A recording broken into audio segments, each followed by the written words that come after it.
これ、全部石垣島です。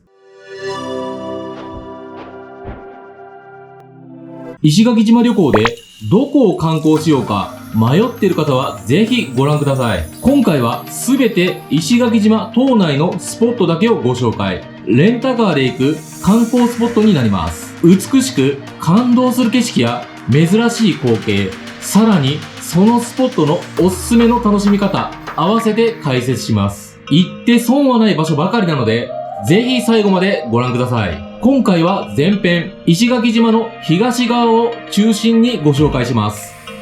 それでは早速行きましょう。まずは石垣島最北端の地、平久保崎。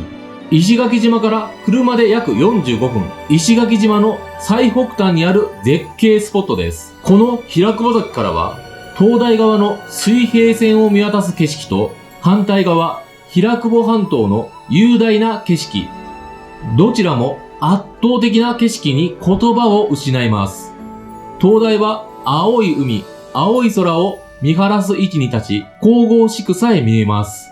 平久保半島を望む反対側は自然の美しさ、雄大さが際立つ景色で、私自身は灯台側よりもこの平久保半島の景色に感動しました。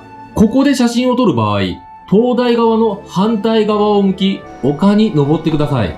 360度見渡せる最高の場所に到着します。空港から45分と時間がかかる場所ですが、この平久保崎、行って損はない最高の絶景スポットです。続いてご紹介するのは、日本でもここにしかない海へつながる鍾乳洞をご紹介します。伊原間佐ビチ鍾乳洞です。場所は先ほどの平久保崎から車で約15分。日本でもここだけ海につながる鍾乳洞です。海にはパワースポットの祈願があり、干潮時にはその周辺にビーチもできると聞いて、入る前から胸が高鳴ります。入り口から驚きの迫力。洞窟内は照明がついているので、ライトなしで進むことができます。地底湖のような大きな水たまりや大きな鍾乳石、サンゴの化石など、中は本格的な鍾乳洞が続いています。歩くこと10分。鍾乳洞の出口、そこには青い海が広がり、本当に冒険しているみたいな感覚になります。ここの階段を降りると向こうには奇岩。そして干潮時にだけ出るビーチを見ることができます。反対側にもビーチがあり、この佐ビチ鍾乳洞、1時間ぐらい楽しむことができます。入場料1200円必要ですが、来る価値ありの場所です。ただ、ここには干潮時に行くのがおすすめ。理由は、満潮時は奇岩付近のビーチが全く出ていないためです。また、靴の場合濡れることもあるので、無料で借りられるサンダルを履いた方が良いです。本当に珍しい場所なので、石垣島北部へ行く場合、立ち寄りにおすすめのスポットです。おすすめスポットとは別で、石垣島北部へ行く場合、合わせて海水浴に行きたいなら、駐車場やシャワー、トイレなど施設がある石垣島サンセットビーチが良いです。駐車場、施設を利用する場合、有料になりますが、森を抜けた先にある砂のビーチでは、海水浴と合わせてマリンスポーツも楽しめます。次も珍しい景色を楽しめるスポットです。吹洞川の昼木群落。先ほどの海につながる鍾乳洞から車で15分。ここは河口付近から上流に向かって広がる昼木の群生地帯。昼木とはマングローブを形成する植物の一つです。干潮近くになると吹洞川の河口には砂の地がむき出しになる不思議な光景が広がります。マングローブは川沿いに生えていて、特にツアーに参加しなくてもこのように景色だけを楽しむこともできます。ここでの撮影ポイントは橋の上からの河口全景。山側のマングローブが川に広がる光景。そして、干潮時は潮が引いて大きな水たまりができているところでは、水面近くにカメラを寄せて撮ると、水鏡に映った美しい景色をカメラに収めることができます。ここでドライブ観光で注意したいことがあります。それはスピードの出しすぎ。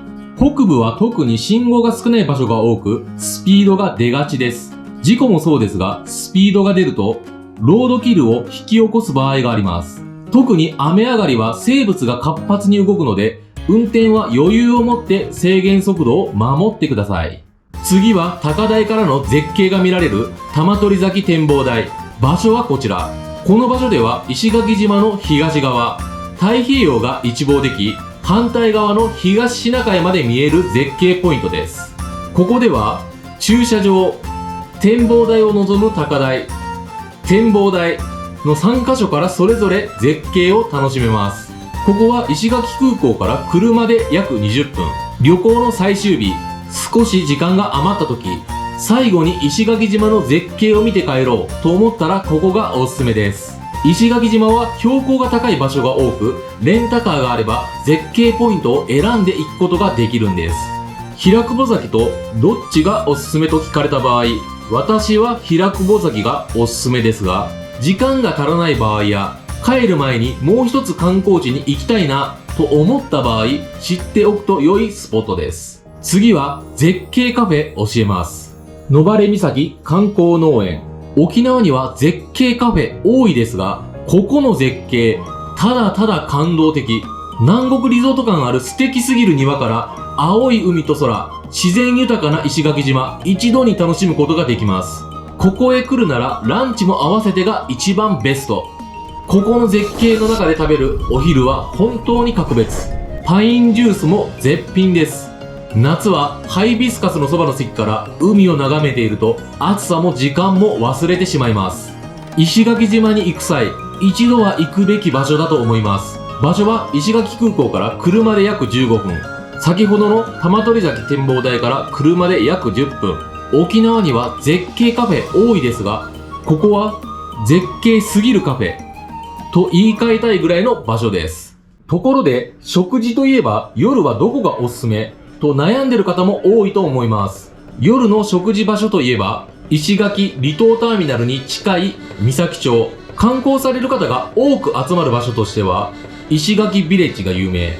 たくさんの飲食店が集まる施設で、三崎町の真ん中にあります。今回私がおすすめするのは、同じ三崎町にある寿司海鮮料理のあけぼのというお店です。場所は先ほどの石垣ビレッジからも近いです。私は魚や貝など魚介類が食べられる店探してるならここをおすすめします。石垣島出身の大将が手掛けるおすすめの刺し盛りや握りは絶品。コリコリとした食感の良い夜光貝など新鮮で美味しい魚介類。握りには魚だけでなく石垣牛の握りも八重山の泡盛も揃っていて、うまい魚と地酒を楽しむのに一押しです。雰囲気も良くカウンターもあり、一人でも気兼ねなく入れます。ただ人気店なので予約していくことをお勧めします。前編最後は絶景が見れる特別なスポットですが、あまりお勧めしない場所です。理由は体力や装備、天候など調べた上で行かないと危険が伴うためです。観光や絶景写真を撮るため行かれる方もいますので、しっかり情報を見てもらった方が安全だと思い動画で紹介します。ここは山頂からの絶景がすごい野底マーペイ。初めて聞いた方も多いかもしれませんが、野底マーペイとは石垣島をドライブしている際にこういう尖った山を見たことはありませんか？野底マーペイとは山の名前で、この尖った山頂が絶景スポット。登山といっても途中まで車で登れるショートカットした登山道があり、山頂までの登山時間は片道約15分ほどです。15分でも登山道はほぼ獣道。体力も必要ですが、行く場合他にも注意することが多くあります。私は今回ハブに一番注意を払って登りました。石垣島はハブがいる島なので、ここに限らず草木が多い場所では誤って近づいたり踏んだりしないよう十分注意が必要です。登るときは赤土が剥き出しになっている獣道以外の場所には足を入れない方が良いです。ハブは夜行性で日中は涼しい草むらや木の根の穴などに隠れているため、間違って踏まないよう注意が必要です。装備ですが最低でも火器は準備しましょう。サンダルなど露出の高い履物は絶対やめてください。あとは長ズボン、タオル、お水。これらが最低身につけるべき装備になります。私は持っていきませんでしたが、ロープを伝う場所もあるので、軍手もあると便利です。往復30分の登山だと軽く行ってしまうと危険です。今回は麓からではなく車で山頂近くまで上がり、片道15分で行けるショートカットの道を通りました。また、誰もいないことが多い場所です。可能な限り2名以上で行く方が良いです。また、雨上がりや雨の日には避けた方が良い場所です。理由は山頂までの山道はこんな感じで赤土がむき出し、濡れていると滑って歩きづらいためです。そうは言っても天候が変わりやすい南の島。私が山頂に到着した時、急に雨が降り出しました。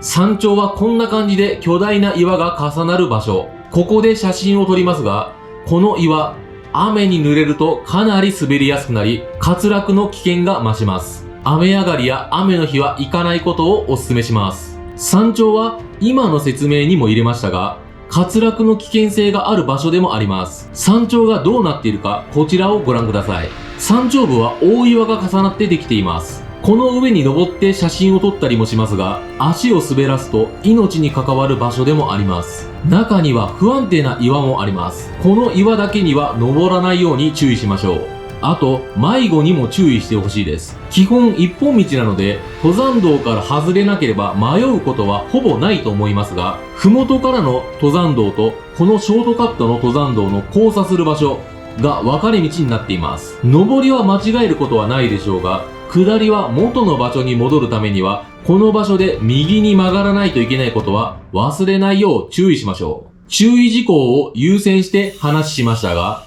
それでも山頂は360度絶景が広がる場所。